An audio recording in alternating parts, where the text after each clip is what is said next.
very last lecture in our energizing 8-week program on new connections in number theory and physics. And our speaker is Professor Erez Lapid from the Weizmann Institute of Science, who will speak about Eisenstein series.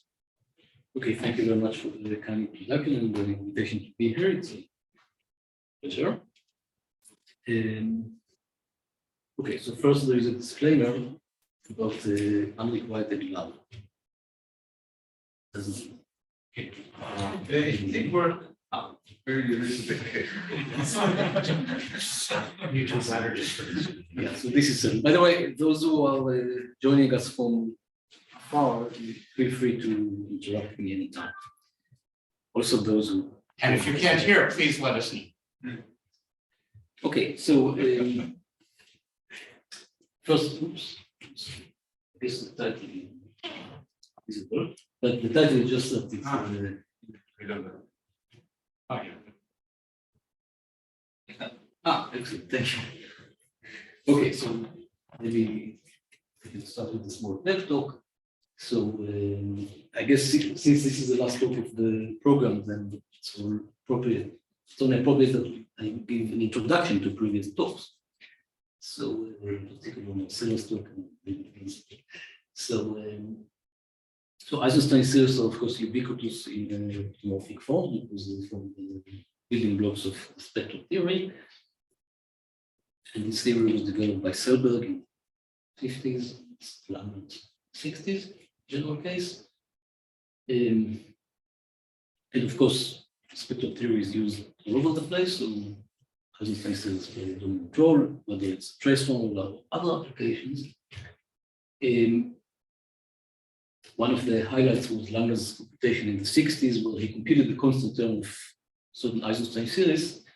And this computation led him to the notion of meromorphic L functions, which of course nowadays we take for granted, but wasn't available before Langlands. And just a prerequisite for that is the notion of L group, which he came up with through this computation. And that of course led him to the functionality conjectures. The rest is history. All these things are, functionality conjecture in particular, of course, is widely open. There are some instances where it's known, but it's mostly open. I will also mention in passing, with the subject of my talk, but I was mentioning the descent construction of Ginsburg, Wallace, and Sudbury, and more recently, double descent of Ginsburg and Sudbury, and those who have played Ginsburg's talk, well, they may be excused if they were in the failed to realize online. And on real time that he was talking about, but anyways, the upshot is that the punctuality from classical groups to GLN, I mean, Arthur's big work that his lifetime was basically, that can be encoded, at least part of it, I should say, is encoded in, so to speak, the bowels of certain Eisenstein series. So this is very powerful and surprising that Eisenstein series really encoding them through the Fourier coefficients. So much is such big things as punctuality from classical groups.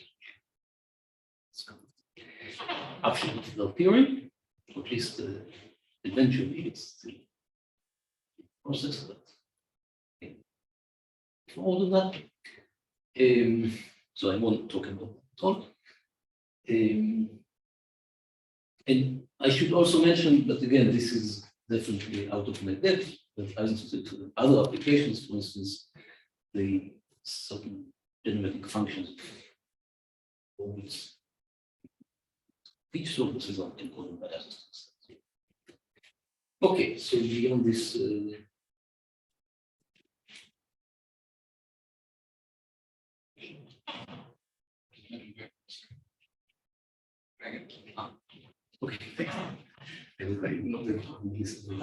okay, so let me start with something very simple.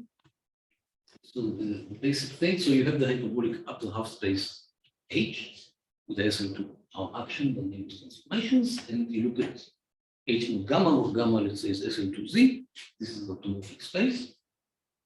And together with the automorphic space to study it, there are some important subspace, not subspace, other spaces which are attached to it.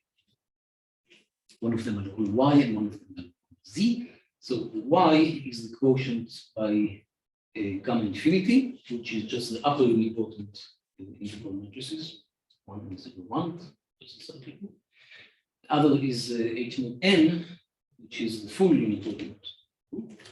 And H mod N is just basically a real line, but of course the metric is a bit different.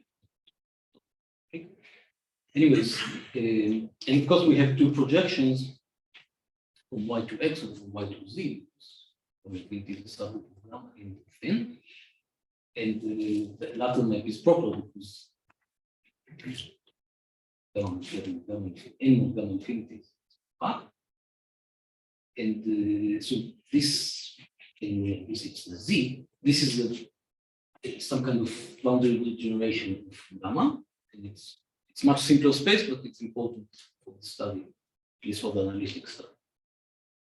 Thanks. So I hope the picture is familiar.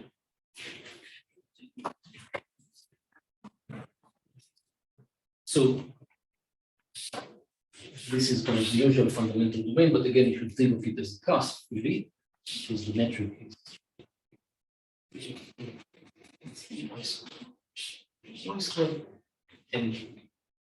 and somehow the boundary generation is just the vertical line. But well. Okay, that's enough. Okay, and now we have the constant term map from functions on X, which is the gamma, to functions on Y first, and then to functions on Z. Well, you just pull back and integrate. That's what we do in these situations. And okay, now there is of each of which function space you take. So you can take, let's say, locally A1 functions or bounded functions, but so this preservative or smooth functions, but you cannot take compactly supported. They don't work known as A2 because you have this. You kind of extending this non-compactness because of the first one. Okay, and now we want to study the adjoint of this operator, and formally the adjoint is just sum over gamma mod gamma infinity. If you just do the computation, that's what it is. The only problem, this works well for compactly supported functions, you see, but the question is how to extend it to other spaces, or maybe more conceptually, if you like. So you have another, so unlike X, which, well, okay, in this case, it doesn't even have the SL2R action because it's H, it's already divided by K on the right. But the space Z has a left action by T because we wrote it out by N, and is normalized by T. So it has a left action by T. And you want to kind of spectrally expand this map with respect to this action. So if you like, you want to put here a function like Y to the S. And that's what the theory of Eisenstein is like. Of course, it doesn't work, so you have to do something. So far, so good. Okay, yeah. So here's the Eisenstein series introduced by Mass way back in the 40s. It should be very familiar to all of you. So you could write sum over gamma infinity, where you put this function Y to the S. It's normal. It's nice to normalize it by half. And this is explicitly what is given because you can say exactly what gamma infinity is just to complete the lower row of 2 by 2 matrix in SL2Z. So you get just GCD1. So this is the expression. And this is, of course, a version of the holomorphic Eisenstein series studied by Eisenstein. By the way, it was born 199 years ago. Didn't live very long. Anyways, so if you put a K, so to speak, but without the Y to the S, then it would give you a modular form of which not K, but K even. And this, so modular form is not functional H, it's a section of line but this is general function H. So we replace K by S, so to speak, but put absolute value. So it's now no longer holomorphic in Z, it's only real analytic, but it is holomorphic in S. S was an integer. And anyway, so it converges for real S bigger than half. And it admits a homomorphic continuation to the whole plane with a functional equation relating S to S in this normalization. And this is an eigenfunction of the Laplace operator. And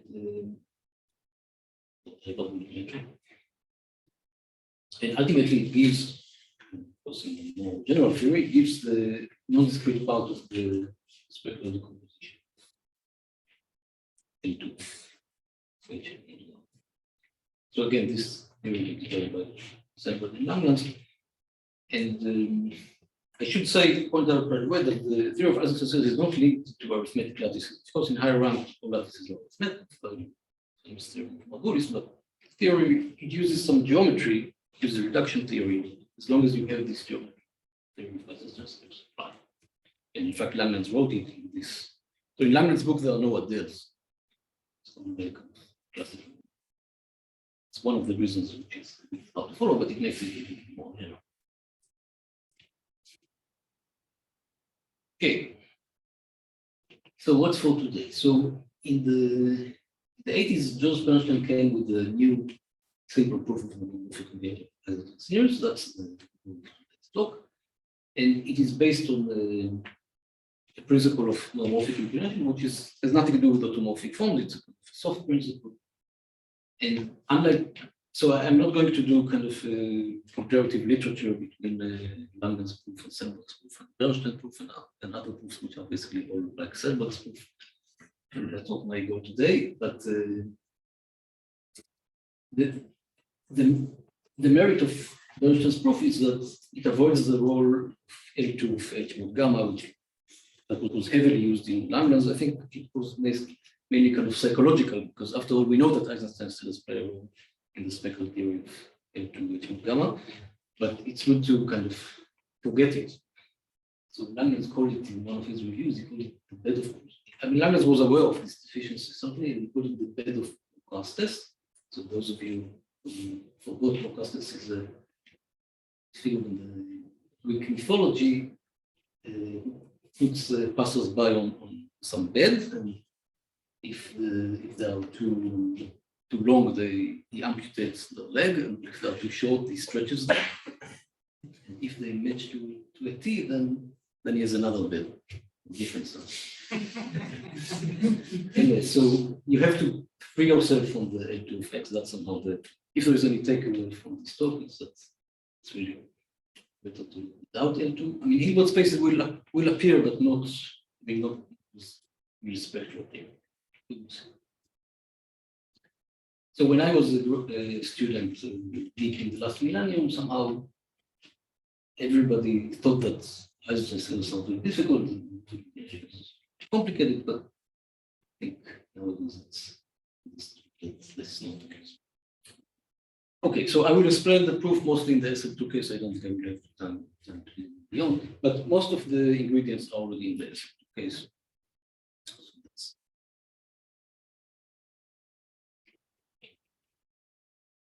Okay, but before I'm going to Bernstein's proof, let me just mention that in this very particular case that we wrote down, masses series, one can easily do the monomorphic continuation by considering the normalized Einstein series.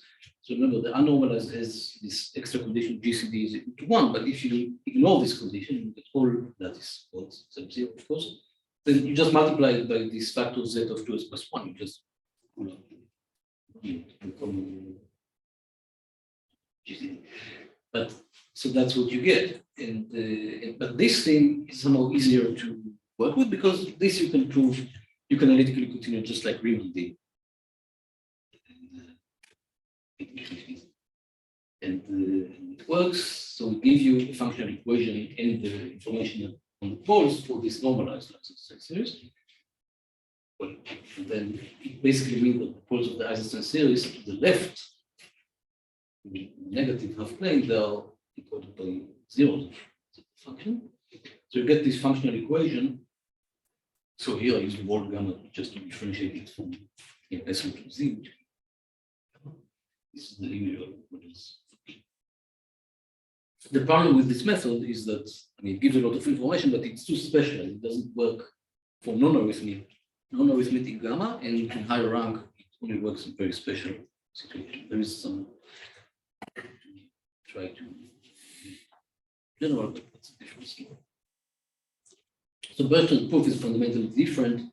And if you like, it gives another proof of the meromorphic continuation of Z. Not that it's a big deal. We know many proofs give much more than meromorphic continuation, but it's still conceptual.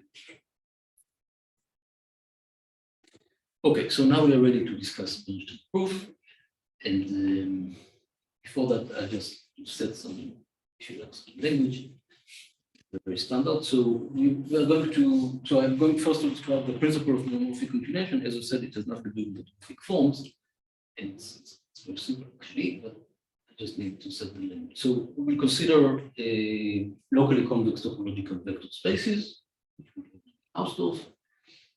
And we want to consider analytic functions which take values in these topological vector spaces. So by analytic, I mean weak analytic.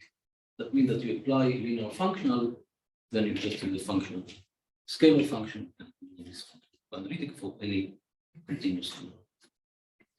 But in fact, for every space which respects itself, there's no difference between this weak analyticity and strong analyticity, meaning that you have a convergent Taylor series around every point, and all the his theorem, they all in this context. So everything works very smoothly. And in fact, it doesn't really, in practice, it doesn't really matter so much what is the topology that we use. See, in principle, it's not even clear that this analyticity implies continuity, but in fact it does.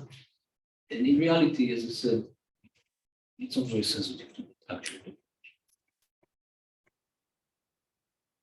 And of course, you can speak about analytic function from any complex analytic manifold. We will use not just spaces, but also injective limits. So far, so good.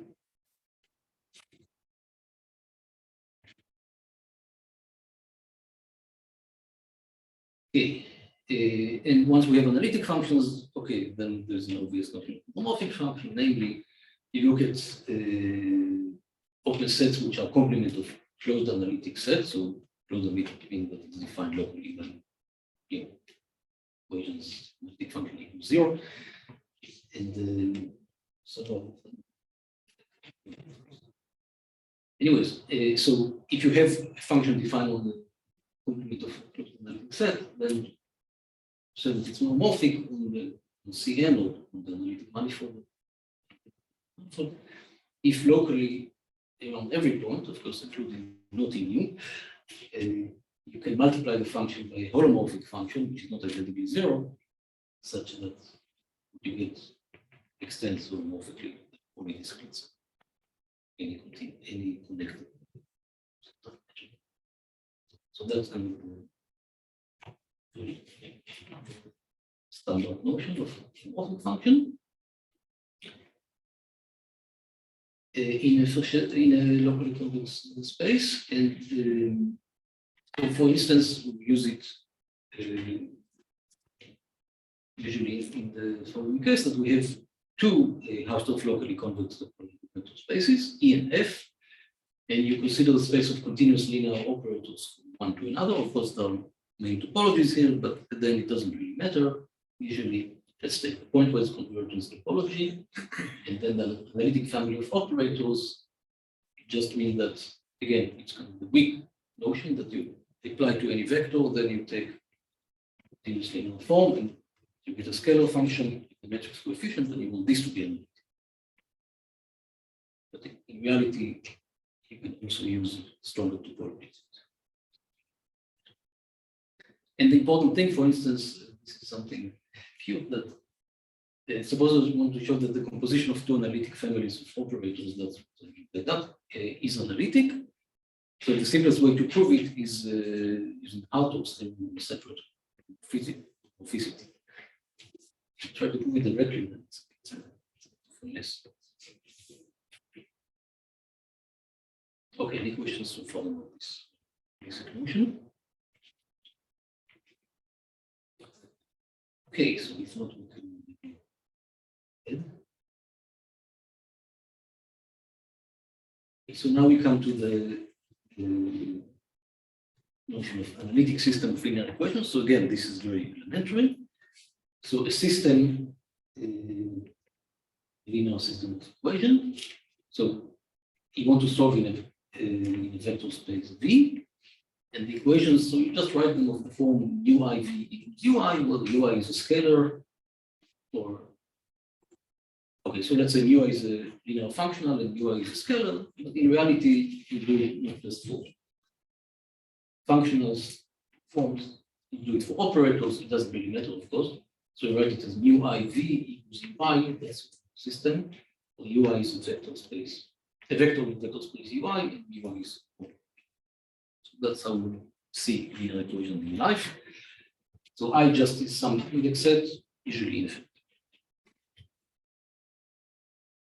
And okay, no pun intended, but we write a set of solutions.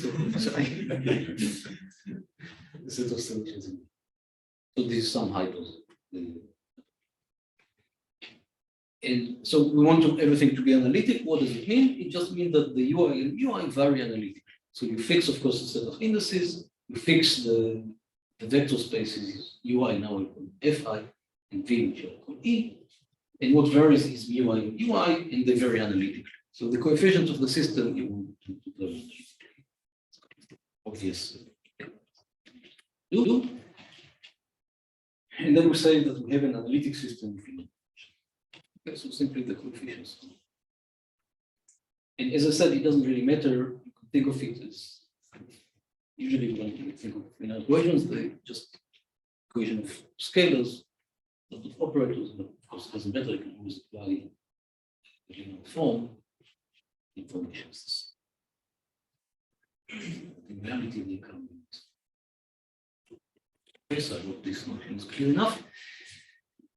And then we come to the principle of morphic continuation, which is just a principle, meaning that doesn't have to be true. So the principle says that if an analytic system of linear equation psi dependent S is the ground, it has a unique solution in some open set of cases, then the solution Vs admits meromorphic continuation to the whole space. As long as the equation is defined for Cn, then manifold, then the solution, if you start with some set, then it will extend. But it's very easy, in fact, to come with counterexamples. That's why just a principle, doesn't have to be true. So we have to put some conditions for this to be true. But somehow, if we pretend that we are physicists, maybe it's not particularly difficult for some of us, then it's always true. Mathematically, rigorously, it's always true. Can you give a counterexample? Yes, it's very easy. It's just a question of you put your space so that it will miss kind of the solution. Because the solution will only be in that space in some region, but it will stop being in that space for wider basis. I can write down. But it's more, it should be some completion. But there is some criterion which, and that's what we get to. Well, it's automatically satisfied in the principle of condition, as I already said it precisely holds. And that's for that we need the notion of finite type. To suppose that somebody gives you somehow an envelope where the solutions a priori land of kind of a finite dimensional space, which can vary analytically. This means that so there is some finite dimensional vector space L, and an analytic family of injective operators from L to the ambient space, well, the solutions a priori will end up the image of that lambda. So the lambda basically is analytically varying family of finite dimensional. This is the notion of finite type, and of course we can speak about it locally, finite, locally. So this is a very strong condition because somehow gives you some what to look for. But in reality, this condition, you can check this condition. So the principle of meromorphic continuation, rigorously put, says the following: suppose you have such a geometric system which is locally of finite type, sense that I just described. And suppose that somebody tells you that the set where the system has a unique solution is open as a non-empty interior, then you can say that this set S is open, and in fact, it's a complement of an analytic set, closed analytic subset. These are morphic on S and meromorphic on Cn. So, and the proof, in fact, is very simple. The point is that once you have the locally finite type, then somehow, at least locally, you can just use basically Cramer's rule to write down this. It's really a very simple exercise. It's conceptually interesting. Once you formulate it, it's more or less clear how to prove it. But you can use this, for example, to continue Jacques Whittaker functions. Right, it's useful in many instances. There is even an easier version kind of for rational functions, locally finite type. Right, this is very powerful principle, even though it's simple, but that's typical of knowledge. Okay, so now let us illustrate it, how it works in practice. So for that, we need to give a criterion. Now, by the way, I'm not saying that this is the only, I mean, I'm hopeful that one can relax this condition of locally finite type. That's the moment.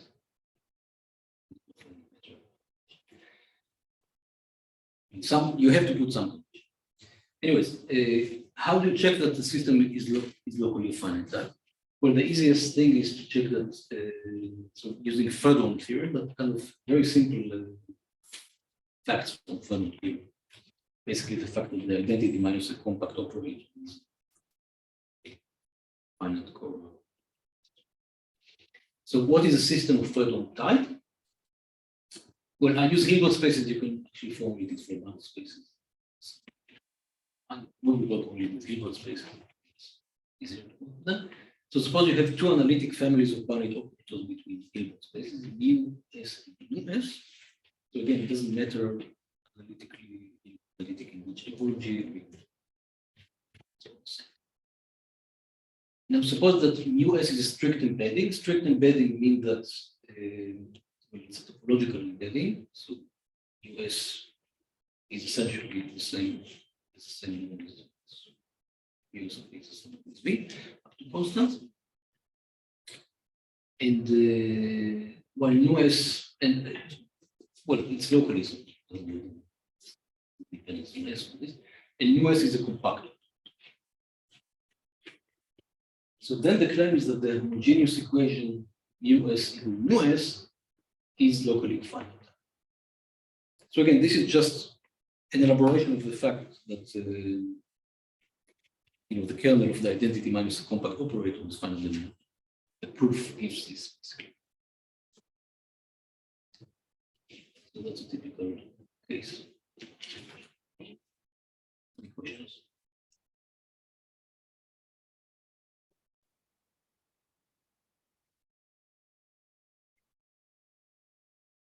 Okay. Now, of course, our system will not be homogeneous. This is a homogeneous system. Our system will not be homogeneous because otherwise the solution will be zero. But of course, part of it will be homogeneous. We'll use the part of it to show that it's local. Okay. Okay, and then final general thing, and maybe I spoke too much on this, but how do you check that the operator is compact? Well, for Hilbert spaces, there's a better notion of Hilbert-Schmidt, which is more special. But Hilbert-Schmidt is easier to check because suppose that you have the operator from Hilbert space to L2 space. Well, to say that it's Hilbert-Schmidt, it just means that the point evaluation, which of course in general, this wouldn't make sense for the operator. But if it were to be Hilbert-Schmidt, then it means that the evaluation is a bounded operator. for each H, and the norm of the evaluation is H. That's an if. So that's how you check it. So you just have to show that something is in L2. Some estimates. Okay, so this is our standard. And now we can go back finally to form. So I need to notations again. And so my goal is to give you the system of linear equations, analytic system, whose unique solution is the Eisenstein. Okay, so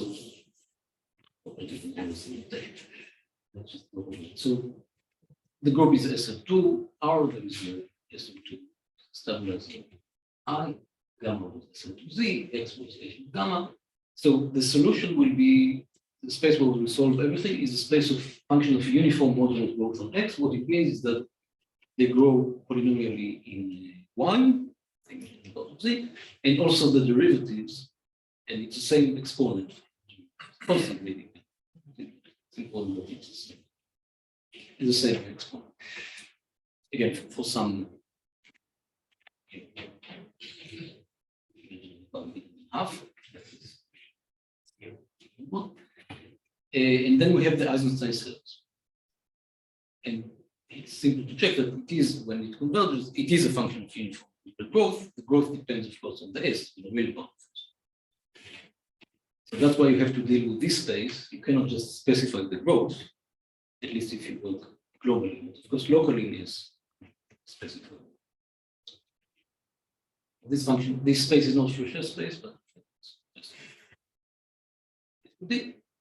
and so here is the system finally after half an hour. So let's just go over it. So what's going on? So psi is the Eisenstein series. We know it's a function of uniform both on H and gamma. So first I want that the delta H means evolution by H, and H is a function where the group G doesn't really act on H, but H is G mod K, but functions which are by K invariant, they act on H, and functions on H. So you convolve by H, this is meaningful, and the equation is that this psi is an eigenfunction of these convolution operators. What is the eigenvalue? It's some transform which Sternberg computed. It's essentially for the transform. It's easy to compute. You don't need to know, in fact, almost anything about it. Just that it can be made non-zero for some. Every point S it can be made non-zero for something. Yes. The other equation is about in fact, the other two equations is about the constant. So the second equation is about the constant term. So the constant term, remember, is a function on basically on one variable. And the constant term, what this means is that the constant term is y to the s plus half plus something times y to the minus s plus half. The TA is the normalized shift. And you just use, in fact, you can use for all A, but then you just see it. So this is tells you about the constant term. And the last equation is that the Eisenstein series, or the solution that you're looking for, is orthogonal to all customers with respect to the Lapid solution. So these are our system. This is our system. Again, eigenfunction by convolution. Operators. Basically, the constant. This is the non-homogeneous equation. The constant term is y to the s plus half plus something times y to the s minus s plus half. And finally, it's orthogonal to customers. So the claim is that. So now let's go with the claims. Remember this. So, well, the first thing is to check that the Eisenstein series does satisfy the system. So, as I said, the non-homogeneous equation just amounts to that, but the point is that you don't need to know anything about the MS. The way the equation is concocted is that you don't need to know anything about the scalar. In fact, the scalar is this quotient of zeta function. So, knowing the analytic continuation or meromorphic continuation of the constant is the same as knowing the meromorphic condition of the Eisenstein. So you don't mean anything if this connection, of course, from the beginning. So, but the point that you kind of throw it under the carpet, so to speak, the way the equation is set. You only worry about the term here, which is 1.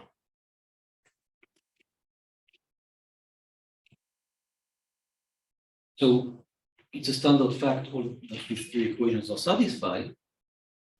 So the main thing is to show that the other parts of the principle of equation are satisfied, namely that the Eisenstein is the unique solution, the unique function of model that goes to satisfies the equation. In fact, it's enough to take the last 2 equations in this region. And that why you need the first equation, you need it for the globally finite type. So we show that the first 2 equations, eigenfunction condition, constant term condition, they give you local undefined.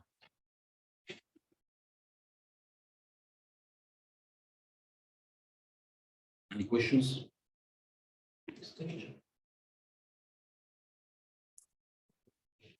Okay, so let's go over these 2 statements. So this will be the only thing we kind of move, which I think is interesting. So how do you prove the uniqueness? I think that's the most interesting part. The locally finite type is technical.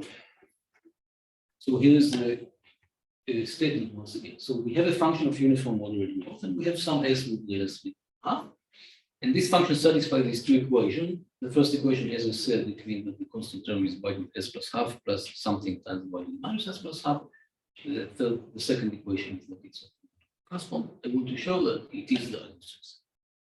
How do you show this? Well, let's look at the difference with the Eisenstein cells and show that it is 0. What do we know about the difference? First of all, it's only a function of uniform growth. By equation 2, because the constant term, I subtracted the y to the s plus half, so it's proportional to the y to the half minus. I don't know what the constant of proportionality, but it's proportional to that. But now we use the basic principle that a function of uniform moderate growth, the growth is dictated by the constant term. So since the constant term is y to the half minus s and real s is bigger than half, then this function decays. In particular, it's bounded for y bigger than half, and therefore psi prime. Sorry, so at this point, the constant term is bounded for y bigger than half because we just proportional to that. Because the constant term dictates the growth, it means that psi prime is bounded. Constant term is bounded, psi prime is bounded. But now, remember that psi prime, unlike the constant term, psi prime is a function on x, it's invariant under gamma. If it's bounded for y bigger than half, that contains a fundamental domain, so then it will be bounded on the whole x. So if it was like a chess game, then you put like an exclamation mark here. So, this is kind of the main step. Psi prime, because it's bounded y bigger than half, it's bounded on the whole of x. And then you're almost done, because once now that this psi prime is bounded to all of x, then of course you can go back and say that the constant term, just integrate from 0 to 1. So if you start with something bounded, then it will still be bounded. So now it's bounded on the whole real line, not just for y bigger than half, whole. It's the constant bounded function. But remember, the constant term was proportional to y to the half minus s. So if it's bounded and half real s is bigger than half, now we turn the tables and see that the constant term must vanish. So you don't have such a simple function which is bounded both one end and the other end, unless, because it's unitary. So the constant term is 0. And therefore psi prime is Caspian. That of course will not be consistent with the fact that psi is covenant to Caspian. So that's the end of the proof. So that must mean psi prime is 0. That's the end of the proof. So can I ask a question? Yeah, sure. First step. Yeah. When you say that the constant term of psi prime is proportional to y 1/2 minus s, I mean, by 2, I mean, can you reformulate 2 by saying the constant term must be y to the s plus half plus something proportional to? Of course. So yeah, I'm just wondering why it's written this way then. So you're saying the unique solution. I just wanted to write it as strictly speaking a linear equation. Oh, okay. So this is the linear equation. I have this operator and then apply another operator. So this is the non-homogeneous part of the equation. It's just a way to write this equation. Because if I write something with a star, then it's not clear that it's a linear equation. Anyway, it's just rigorous to state. Any other questions? So all these steps would apply, say, for the metaplectic Eisenstein series, just to imagine a different case. Yeah, I mean yeah. Okay. I'll just say one word about local finiteness. It's a technical step, but it's important, of course. So, so to prove local finiteness, it's difficult to work with the automorphic space. It's better to work with the Ziegler domain. The Ziegler domain is just a space like this. Ziegler is the agent of infinity. It's consistent with that before. Anyway, it doesn't matter. That's what I wanted to be. And it's a thing with something. And you kind of model your equations on this bigger space, or functions in this bigger space.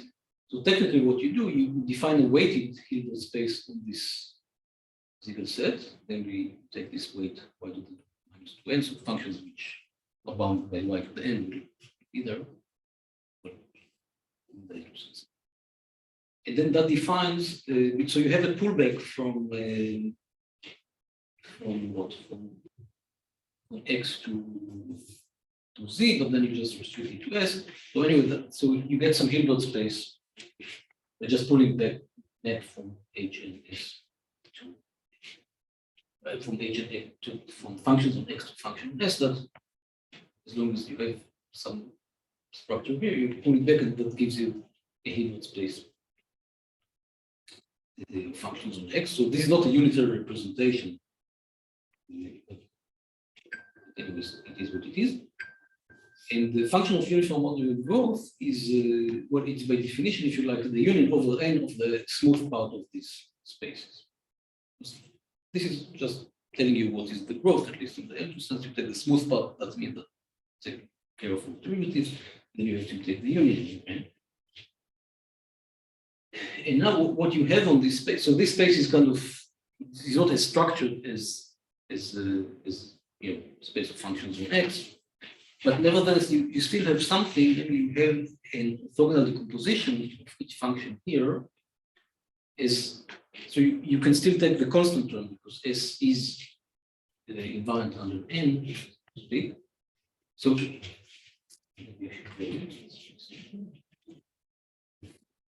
so basically, this S is something like that, some kind of a rectangle. So just functions which are periodic by one on y bigger than half. So of course, if every such function, you can just average it along each horizontally, and you get a projection to the space of functions which are depend only on the y coordinate. So each function you can write as kind of a constant term, which is just a function depending on y, plus something which is cuspidal in the sense simply that the integral over each cycle is 0. Something very simple like that. So again, a priori it has nothing to do with automorphic cuspidality because you only take it up bigger than half. So for cuspidality, you need to take all n. So this is some good cuspidality, but it's something simple. This is not orthogonal composition. So now we can translate the system of equations as follows. So now you look at functions on this Hilbert space where you fix the growth. And so what did I do here? Well, I pulled back the function to s, and I wrote. I just took the fact that f is an eigenfunction of delta h, and I just projected it to pulled it back to s. That's the first equation. The second and third equation, I again they are just reminiscent of the original condition. I just kind of played with it. So I took the constant part. Remember, every function has this decomposition, right? So I took the constant term part of 1, and I took this equation. The equation is valid everywhere, but I only restricted it to a kind of an interval. So, to do it.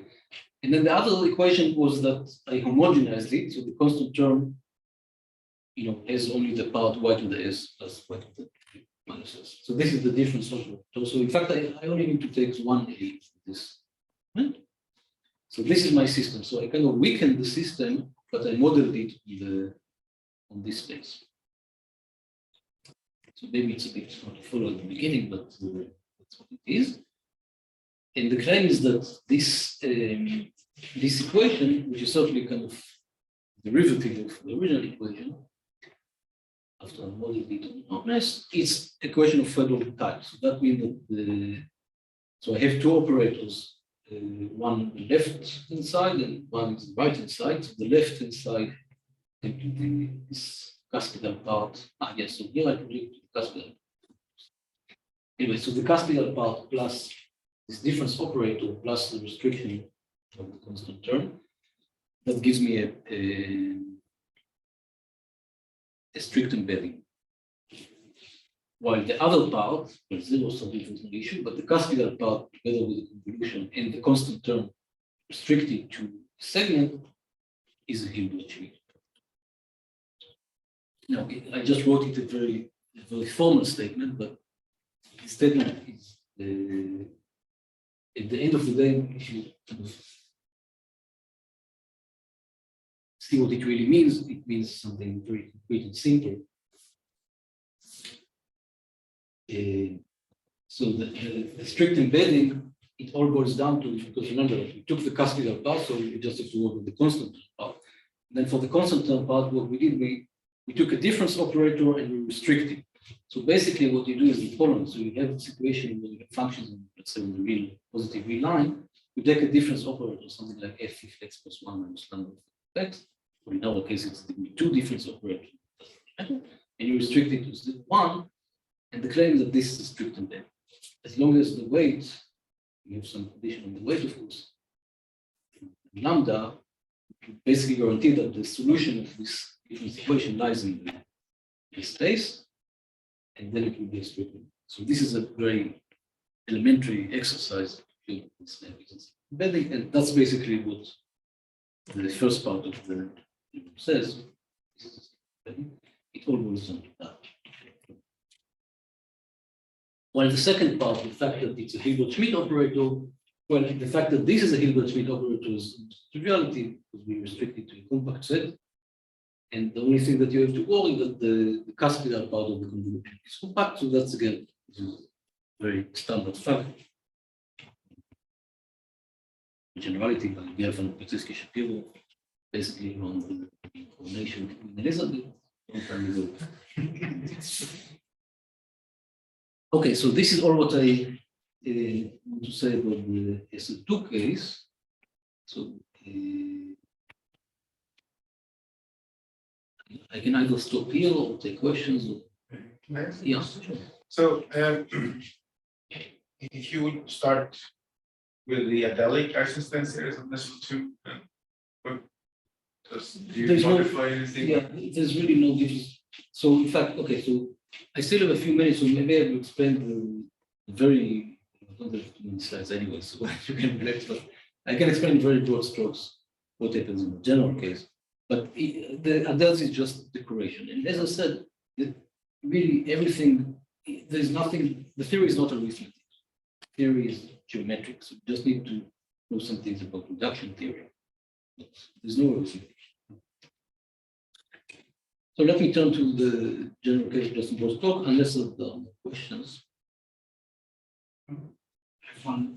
So of course you have shown the uniqueness, and because the Eisenstein series comes with a functional equation, Right. which makes me wonder, can one upgrade Bernstein's setup, at least say for SL2, pops out the function equation. Right. The functional equation comes for free. I didn't want to maybe remark that the functional equation comes for free because of the uniqueness. Yeah, of course, because we know the Eisenstein series. So what was the question? Maybe that maybe in line here says maybe I haven't understood something. So the functional equation, the meromorphic continuation. Mhm. Of course, this is what Bernstein's theorem gives you. Mhm. So why does not the functional equation? It comes for free. Why? Oh, why? Because of the uniqueness principle. Because I'm saying that the Eisenstein series is the unique function which satisfies such a thing. The only question is what is the term in front, right? So here it's one. So when you apply the Totwanic operator, when it won't be one, that's why the functional equation we have the Totwanic. Have this guy.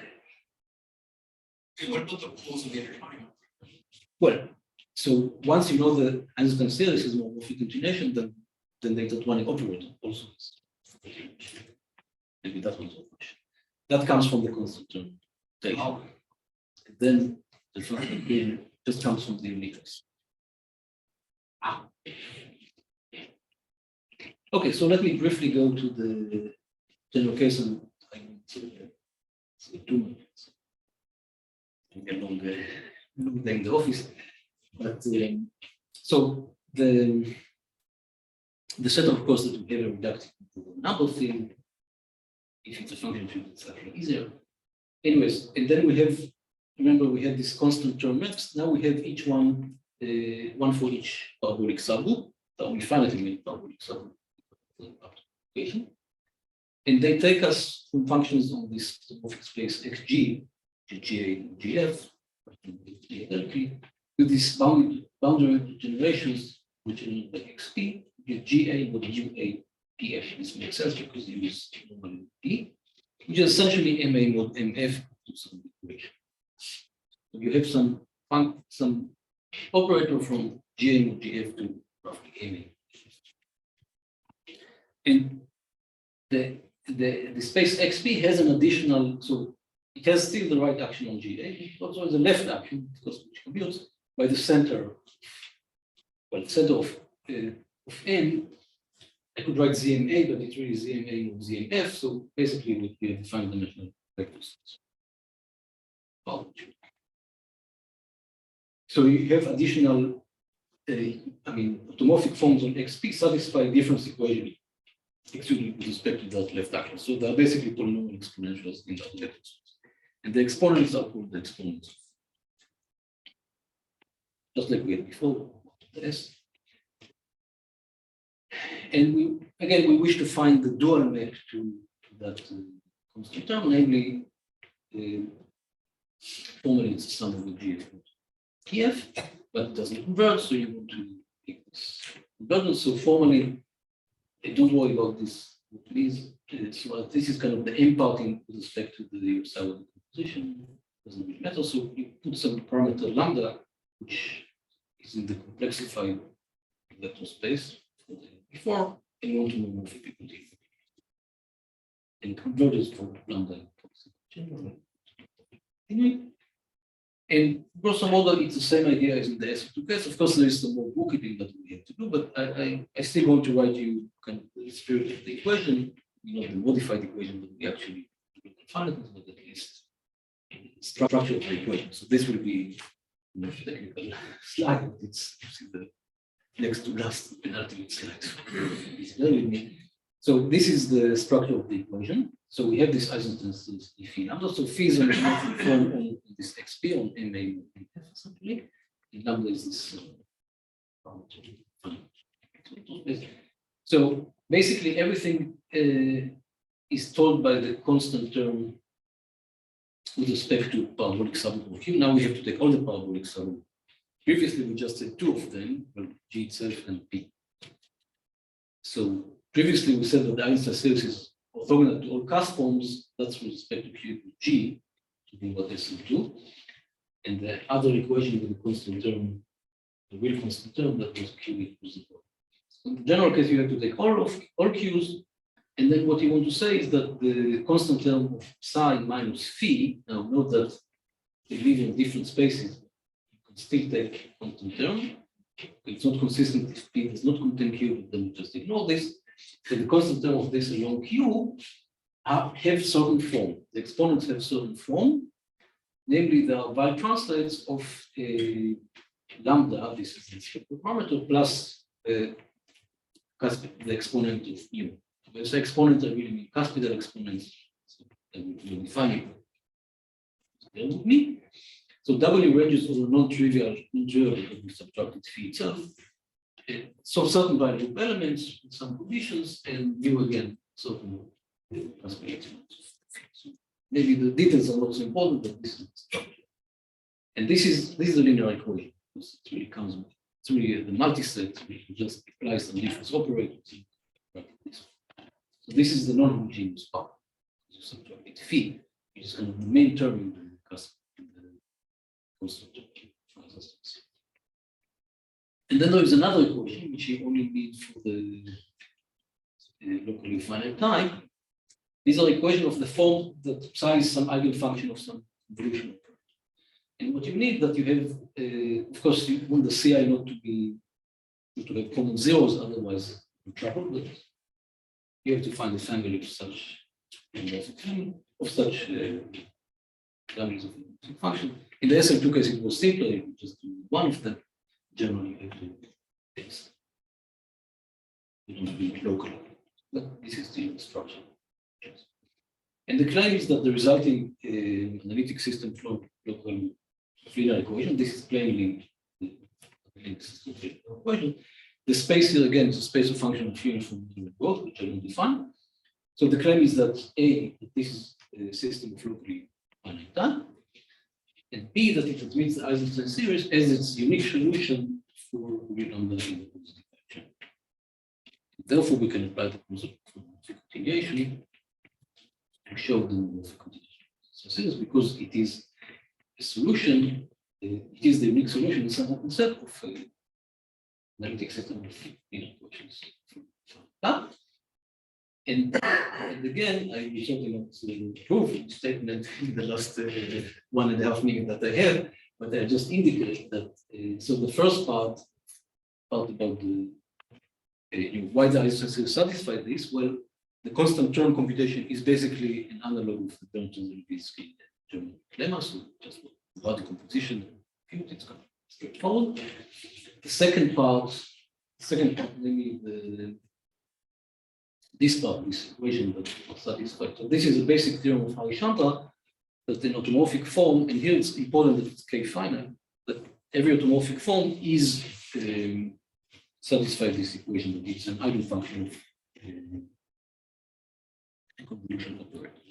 That's a basic result of Harry-Chantal. You have to do it with parameters, but in fact, every reasonable proof does it. And so proof, again, proof. And then there is the uniqueness statement, that's the most interesting part. And again, I don't have time to capture an argument, but so it basically boils down to this extent, which is interesting in its own right. It said that if you have any automorphic form, then you can guarantee that there is some Caspian exponent, which lies, this is the unnormalized Caspian exponent, and it would lie in the closure of the positive bar channel. So Langlands shows that guarantees that there is a Caspian exponent. It's almost a tautology, but it's still a meaningful statement. And then the strengthening here that there is something in the closure of the positive batch. If it was the constant function, only Caspian exponent would be 0. This is kind of the worst case. You always have something in closure. And then you can deduce the statement. And finally, the locally finite type statement.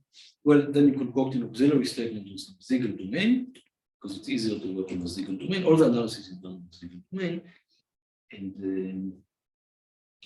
then again, you have some operators further on. And again, that analysis is.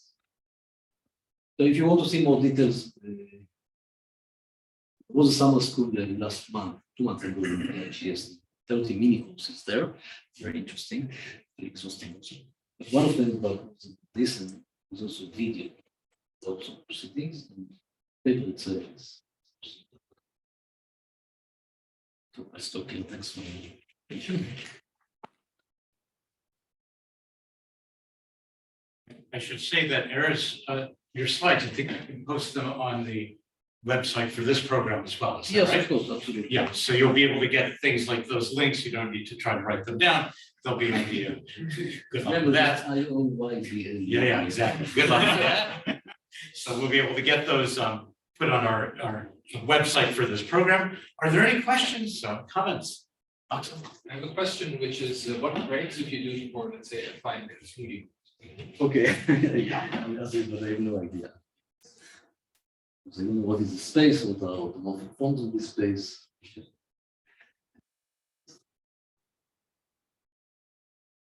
Yes. So I'm curious about the history. So Bernstein just sat on this proof for 30 years and then it was discovered in a drawer or how? So the history, unfortunately, is that the level of documentation is not ideal. And so Selberg, so actually before Selberg, well, Mass put it on the first time, and then it was another Rocket. who also wrote something, but Selberg, he kind of put the thick of it, and but he did it mostly in rank one. And then Selberg did it in general, but he had the manuscript, never published it, and finally published it, but okay, it was kind of not really easy to follow, say, and then Moglen was wrote kind of they called There's Langlands in between. pardon? There's Langlands in between. Yes, I said that Langlands in the 60s did it in the general case, but his manuscript sat for a while and then finally published it in the 70s, but it was how to follow it, how to follow. And then Moglen Roas-Cogé redid it, they call it Paraphrase des Cultures. And they wrote the details, like a textbook, but they did kind of touch the proof. They added some, of course, T's and dots the I's, but didn't really touch it. Now, Bernstein, I think he gave a course maybe at Harvard, and then he came to the idea of this principle of meromorphic continuation. He wrote a letter to this. So that was in the 80s, I guess. He also corresponded with Erez. But again, he never wrote it down. This is kind of a disease in this subject. So finally, it is written down. So the good news is that it is on the archive and it's even paper was accepted. It's pretty clear job. Let's see. It will appear in Gems.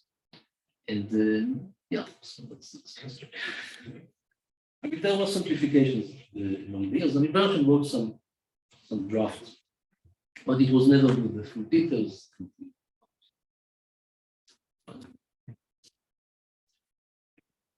So crucially using K-finiteness Right, in an absolutely. important way. So I mean, it's important to kind of be able to do things smoothly. Do you envision any way to get around? I don't know, because the bottleneck is the principle of meromorphic continuation. If you don't have this equation that automorphic form is an eigenfunction of the convolutional operator, which you don't if it's on K-finite, then you need to weaken the local finite. Like, you won't have an equation of Fredholm times there. And so you have to find another condition to guarantee. I think it's a challenge. Great. Any more questions? Any questions from our online audience? They might. All right. Any questions? No? Okay. So I'd like to thank Erez again. Thank you very much. Yes, on behalf of the organizers. Oh, please, yeah. Youngju? Yeah. Thank you. Very good. And on behalf of the organizers, I'd like to thank all the participants who have come here and made this program what it is. So thank you very much. Yes. Thanks, of course, for the organizers for organizing it.